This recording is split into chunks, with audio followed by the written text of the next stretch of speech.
What's good, everybody? For those of you guys who are new to my channel, my name is Sydney Baker Green. I'm a cinematographer and colorist. When new cameras come into the market, the internet is immediately filled with amazing reviews that help us make a decision on whether we want to add a new piece of gear to our equipment list or whether we want to pass. But one of the questions I always have with the pretty level playing field in 2021 is how does that footage respond in post-production? So that's what we're going to be doing today with the DJI D4. We're going to see if the log curve favors shadow recovery. Does it favor highlight recovery? Is it pretty balanced overall? Is there any noticeable image quality difference with respect to color grading with the 6K sensor versus the 8K sensor? And overall create some amazing color grades and just see how this footage responds and how easy it is to match from scene to scene. So without further ado, let's get into it.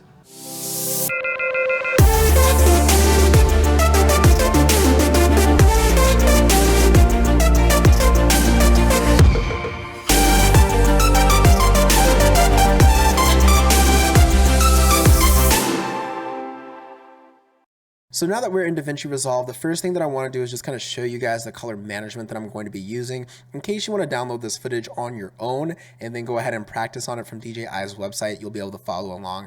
So what we're going to be doing here is we're going to go into File, Project Settings.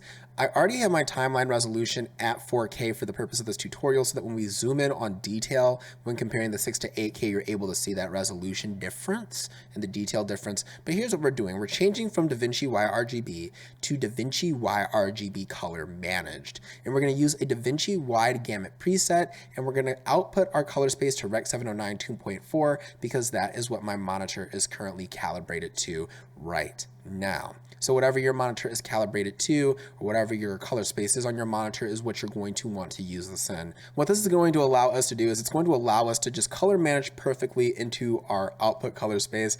And so we're gonna actually have to come in over to our clips tab, bring these up, and this is a 6K file from the DJI D4. Let's go ahead and input the color space with the DJI D gamut. I'm assuming that's what they used here because this is DJI's proprietary log curve, and it actually looks pretty good off the bat using that. So that already looks amazing. So let's go ahead and figure out how do we really define how this log curve is going to work and how it's going to function. Well, with the scene that I kind of have in mind, we have a lot of dynamic range here. This is shot amazingly. You can see we're just only clipping the sun and that we actually have all that detail there besides the orb of the sun. So we have all that sky detail and we have a lot of that shadow detail as well. Now it does bring in a little bit of noise. I mean, if we go in and pixel peep in, we can see just a little bit of color noise. That's to be expected. But my main thing is just trying to see what resolves better, right? So does it resolve better if I come in here with the shadows and try to pull it up? How does that look? See, now I feel like we're getting that HDR look, that fake HDR look that sometimes happens. Now you can come down and selectively try to figure out with these value ranges what you're bringing up, but I feel like we're just losing a little bit more contrast than we want to with that. Versus when we try to bring down the highlights, to me it seems like it's the same issue where we kind of get that fake HDR look. However, when I dial it in a little bit more, it seems like I can get a nicer kind of roll off with that, and it doesn't look so grayed out and like we're losing some of that tonal contrast and some of those middle values. So what this is telling me is simple, that this log curve is pretty much balanced with respect to highlights and with respect to shadows. But that means that if we're gonna try to do something like shadow recovery, and now we're gonna start getting into our grade here, we're not gonna do it this way where we're pulling up the shadows or trying to map the values or something like that. I'm going to do this in a way where we actually just change the entire image itself and then push and pull back the values to where we want them to go. So let's go ahead and label node 1 as exposure. So I'm just gonna type in expo right there so we know what it is. So we have exposure right there. And this is gonna be our main exposure adjustment. So what we're gonna do here is let's go ahead and raise the exposure by about 1 stop to pull up some of that shadow detail. Okay, I want a little bit more than 1 stop. Let's do about 1.6 right there. Cool. Now we can see here what this did to the waveform, right? We really only raised our black point by a little bit, but what we did is we stretched out those values now, and we can see that they're not as compressed, and we can go ahead and remap the contrast to where we want it to be in this scene, taking advantage of all of that dynamic range we have here. So let's go ahead and add another node, and we're going to label this one shadows. So we're going to start to remap our shadows. So node label, I'm just going to abbreviate everything for right now. now so that we know what's going on here. So we have shadows right here. And I'm going to work primarily in this area over here. So we're going to work in our shadows tab on our HDR wheels, and we're going to work in our darks tab, and we'll remap those to exactly where we want them to be. So what I'm going to do here is I'm going to go ahead, leave the key area where it is at, and I'm going to bring this down by about half a stop, right about there, right about 0.54. Gucci. Now the next thing we're going to do is we can take this down, because you see we've added in some contrast already here. We started darkening those areas up, but we're maintaining that dynamic range and all that detail. So let's go ahead and bring down just this dark area right here. This is the great part about the HDR wheels. We're able to start with one area, and when we've gotten that right, but we want to take the lower end, we can go down to our next tool without affecting those other areas that we got right. So the same thing here, I'm going to bring the darkness down, the dark areas, my bad, to about, I want to say 0.1. 0.1's a little bit much, maybe 0.85, right there. So again, now let's go ahead and take a difference between the looks right here. See how we've brought that contrast back into the shadows. That's what we want to do. Now the next thing we're going to do is we're breaking down all these nodes into exposure pieces so we can see what we're doing. It's a great way to keep track of what you're doing. Let's go ahead and go to the highlights now. So we're just going to type in high, and then I'm putting a dot right here, boom. And then we're gonna work in our lights and our highlights tab. Now, I don't really think I wanna pull down the lights too much because we already have this nice area on the bridge right here. So I'm just gonna work with these upper levels right here to bring back some of that level that we got rid of. So let's bring that down. And you can see how we kind of bring those values down according to the waveform. We're pulling them down nicely. I'm about right there. So again, that's the difference that makes. It takes that harsh edge off of the highlights right there. So far we're looking pretty good here overall. Now a good question may be, why don't you just bring down some of the lights? And that's because we're gonna get that fake HDR look still. And I don't really want that. I don't want that, that representation here. What I wanna do though is still add in a little bit more contrast in the midtones. How do we do that? We're gonna add another node, and of course we're gonna label it mid, from midtones, and then what we're going to do is we're going to add in some midtone detail, right? And I'm going to be very liberal with this. I'm thinking about right here is where I want to be. Now let's go ahead and look at the difference. Now remember, we've made a lot of adjustments so far with saturations not linear. We're starting to see what looks like to be an undersaturated image. We're going to go ahead and correct that, but now we have more of that contrast, and we can go ahead and make a final adjustment in another node with respect to some of these exposure values. And I'm just going to add a quick curve here. We'll label this overall contrast, so CON for contrast. And what we're going to do here is we're just going to drag down this point here, right about here, a little bit over here, to bring that level down and really exacerbate that contrast that we've pulled in. So kind of taking away some of our exposure correction, but just more so focusing on that shadow area to bring it back down, and then allowing that to naturally drift to the white point of the scene as well, bringing down the levels gradually from there. So aggressive on the very low end of the image and then smooth to the high end of the image. Let's go ahead and take a look at what we have here. You see how we've just extrapolated detail? That's what we went through and we did. We kept those levels the same, but we've extrapolated that detail while maintaining that dynamic range of the image. So through our 5 nodes, we've pretty much got our exposure where we want it. We can see here that we are definitely maintaining all that dynamic range while bringing out more contrast and more detail, which is our goal. Now what we need to go ahead and do is we need to start building our look. And what I'm going to use for this is a layer. So I'm going to add a serial node, and then I'm going to add a layer node, because I'm working in order of importance here. And that's what a layer node does. A parallel node and a layer node are pretty much the same, except on a layer node, it orders the layers, and bottom always goes on top. So the first thing we're gonna do here, and this is gonna look really bad at first, I'm gonna change the composite mode to hard light, because I feel like it's gonna give me more of that Hong Kong feel once I refine this a little bit. And on the top node, I'm actually gonna bring up my shadows right here by almost 3 stops. Actually, let's go a little bit more than 3, and let's almost go up to 4. Here's why I'm doing that.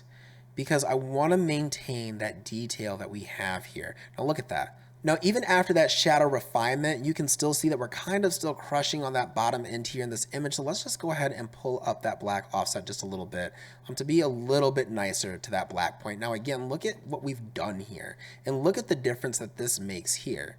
So you can see that contrast difference and the saturation difference and how we've brought that back through here and just a very nice, beautiful image overall. So now that we brought that black point up, let's go ahead and start building in this look here. So I want to do something where we have warm highlights and then a greener shadow. I want to get rid of this magenta feel and really bring in just some of that green that we may associate with Hong Kong since this is shot in China. So I'm going to go ahead and I'm just going to pull this down ever so slightly. Now you see that? We're already on this complementary end here because we're mixing in that magenta that we have here with this green is creating this nice teal. So it's a very subtle teal and orange look again, but what I'm gonna do in the bottom end is I want these clean blacks. So let's go ahead on this bottom end and let's refine that, make it black. But what we're gonna do here is let's take this key here, let's get rid of some of this road. So we'll pull this down a little bit and now look where we're at. I want to just be there. And that bottom end adjustment is so important to canceling out and neutralizing that bottom end so we have those nice, clean, black looking areas, right? So that's going to be it for our shadow side. No other exposure adjustments besides the fact that I may just lift this up a little bit. I'm going to actually bring it down a little bit, right about there. Just a little adjustment there. Refine that. Now, on the highlight side is where we're going to go in and do a little bit of magic on our top node. And so let's actually just use the whole light layer to encompass all these nice, beautiful golden areas right here. I'm going to push in a complementary version of that orange. Just right about there is what I want to do. And then I want to come in and refine our highlights a little bit more and bring that level back down because you see we're starting to clip there. So let's bring this down just a little bit until we start getting something unwanted, probably around right there. I'm just going to bring it down a smidge, but where I'm really going to focus on is going to be those specular highlights. Look at how aggressive I can be with this. I can bring down those specular highlights by about 1.7 stops and it still looks nice. So overall, this is where we started and this is what we've gotten so far. And I'm really enjoying this. I feel like we may be a little bit on the hotter end overall than we were before here, where not so much of it was peaking, but I like the look at it just as the contrast. And again, this is just all personal preference. If you're not a fan of that, you can always bring down the lights in this case. I just don't like that look that it gets there. I prefer the more punchy kind of contrasty look there by having these highlights be a little bit brighter, having a little bit more of an intense sunset. But again, personal preference, you can always refine this a little bit too as to not affect so much of what's going on over here and just kind of affect that water and bring back those values so you're a little bit closer to where you want to be. I would not advise doing that though, because that also is going to mess with your orange level there. So just something to keep in mind. The last thing I'm going to go ahead and do is just finish off with film convert, and I'm going to go ahead and add that on here. And I'm not going to change much except for the fact that I'm going to go ahead and take out the film grain for the purpose of this. And then I'm going to go ahead and I'm going to warm up the scene a little bit to get us back to where we were. Let's do 35, right about there. I'm liking this. I like what we have going on here. And then I'm going to take out the film luma because I've already pretty much made these adjustments that I've wanted here. And this is where I'm going to go ahead and in that, it did take off some of the color just a little bit there. You are more than welcome here to either go back and you can adjust the tint so it kind of represents that a little bit more here.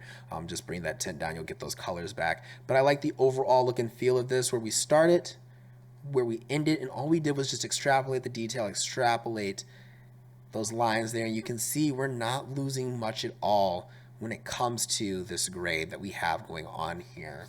I may actually go ahead and boost up the saturation at the I don't know about that. See, I make decisions and then I don't like them. Oh no, but I don't want that.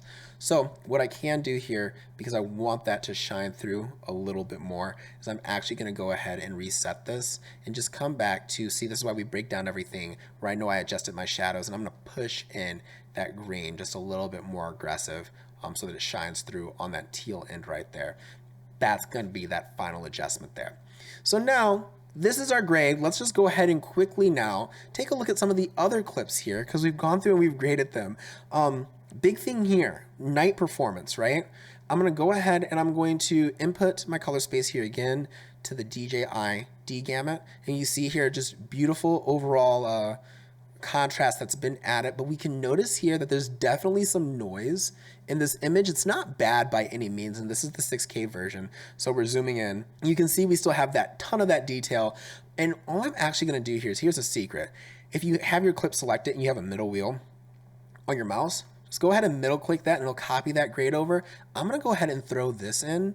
Overall, I like this a lot. The only thing that I'm going to do here is I'm going to pull down where that curve is for that exposure. Now you can see the difference here. You can definitely see the difference and how easy actually it is to copy grade to grade. This was one of the most easiest times I've ever had doing something like that. I will say that perhaps I want to desaturate this just a little bit. It's a little bit punchy in those orange levels, and I might want to go ahead on my shadow side here on this part of my node tree and really exacerbate some of the cooler tones here. For this image, I like this a lot better. The only thing that I think you will need to change when doing this in night is you're gonna go ahead and need to add some correction to that noise. So we're gonna go back to our first node here. We're gonna add a serial before, so this now becomes node 1. Come in here, I'm just gonna drop in 3 frames. Now here's the great part. You only need about 0.8. in my test that I found, and that's pretty much cleaned up that noise. You can see before, after, now it's a pretty solid and clean image and gives you the time to go back in and add in that film grain if you want to in the end. But before and after, the grade transfers beautifully overall, I have to say. Now again, we're going to go through and add in our color space, input color space DJI D gamut here. I feel that this is really flat to begin with, which is great because it gives you a lot of an opportunity to go through and redo any grade that you want to do. I'm going to start with this grade because I feel like that's going to be a little bit closer to what I was looking for. I'm going to back off. So we're using the night grade here. I'm going to back off on how much blue that I put into the shadows. And I may just stick to more of this neutral color. And I'm going to back off on a little bit of that mid-tone detail since we're adding such a stronger curve. I feel like we can back off on some of that mid-tone detail here. I still want a little bit, and I think we might be able to not bring down so much of our highlights here. You can see here that we have amazing cloud detail. So let's talk about that again. The dynamic range of this camera is again amazing for ProRes 422 HQ, but we don't have to bring back so much of the specular highlights to the point where it's like it feels flat. We can let some of that go here, and as a matter of fact, I don't even think anything constitutes specular from what I did here. So we're going to need to work in this highlight area, I believe, yes. Let's go ahead and bring some of that up and bring that area down where it's considered to be a highlight. And then I'm even going to work in the lights here and perhaps bump them up for a little bit more contrast.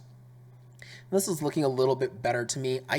Perhaps I'm not liking the blue tone here in the shadows as much because it's daytime. And maybe we need to go with something a little bit more neutral on that palette side, and perhaps we need to not desaturate as much. Now see, we don't want to saturate too much. I overdid it right there. I may bring that around right here. Again, we're just copying grade to grade, seeing how easy it transfers, but it's very easy to maintain all the dynamic range once you have your grading style down.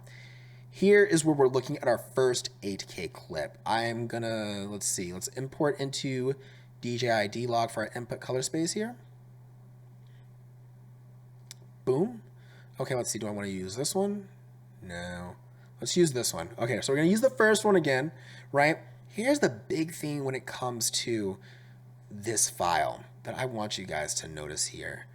And when we go ahead and just drag this all the way out, look at the detail we have if we zoom in and we move over. Like we are zoomed in at a factor of 0.2, and we can almost read what's on this building. This is the power of the 8K footage, right? So if we just wanted this to be our shot, right? We've zoomed in a ton. Of course, we're gonna need to go ahead and make some corrections. I would want to denoise in the serial before to get rid of some of that noise. And then I'm gonna also wanna sharpen to bring out some more of that detail that's obviously there. So the denoise there, then we can add sharpen on the same node to bring out some of that. Go ahead and just tweak the contrast a little bit more too. right there. And we're already in a nice ballpark for a very cinematic image. You can see that we still have that detail, and you can also see the sun moving as that clip goes by. But even if we just reset this, and this is our image, you see what we did here. All we did was bring down the contrast a little bit from that aspect, right? We brought down the contrast to put our level where we wanted it. We're still maintaining all that beautiful dynamic range. When comparing these looks, it grades nicely, and that's going to be very great for post-production. It's going to be very great to continue these looks, and these are all shot at different times of day. So I think this is my least favorite out of what I've done so far, but for the sake of this tutorial, really just want to focus on these amazing sunset scenes. And what I hope this does, I hope this tutorial shines some light on how amazing the DJI D4 log gamma curve is, the dynamic range of the sensor. It's something I'm super excited to work with in the future as more productions open this up, and it's going to be just an amazing overall experience to color grade. Let's shift that there. Look at that. That looks amazing. If that doesn't look like something top tier, I don't know what does, but this is some of the best ProRes 422 HQ I've seen come out of a camera. It's not even 444 or 10-bit, or 12-bit, my bad. It's not even 444 at 12-bit. So again, that is the wrap up. Let's go ahead and head back into the studio, and we will conclude with some final thoughts and a quick recap. I hope you guys enjoyed this video. As you can see, the 6K footage versus the 8K footage is pretty much indistinguishable. The only real question is how much recomposition do you plan on doing in post-production with respect to your shooting style, in which case the 8K would be more bang for your buck, but 6K offers an extreme amount of latitude as well, and is probably a little bit more friendly on the budget. That being said, overall, I feel like the footage did tend to favor highlight recovery a little bit more than shadow recovery, but in any case, the best way to go about this in a post-production workflow, from my experience working with this footage, is to offset in the first node whatever direction you want to go, and then use a technique to recover whatever it is that you're trying to recover, shadows or highlights. So I hope that brought some light to that. I hope you liked this video. If you're new here, hit that subscribe button, turn on those post notifications if you have not. Give me a big thumbs up. Be sure to leave me a comment down below if you have any questions about my experience, and also be sure to follow me and the YouTube fam on our social media. The link is in the description down below to all of those. And if you're interested in some more color grading education with respect to DaVinci Resolve, or if you're new to that, be sure to go to the link called Be in the Know down in the description down below, because I have a secret color grading project that is going to change the game when it comes to learning DaVinci Resolve. Now more than ever, my friends, if you are ever feeling uninspired, uncreative, or just want to give up on life, remember, every day airplanes take off against the wind. Keep climbing, stay inspired, and as always, stay fabulous. My name is Sydney, and I will see you beautiful people next time. Peace out.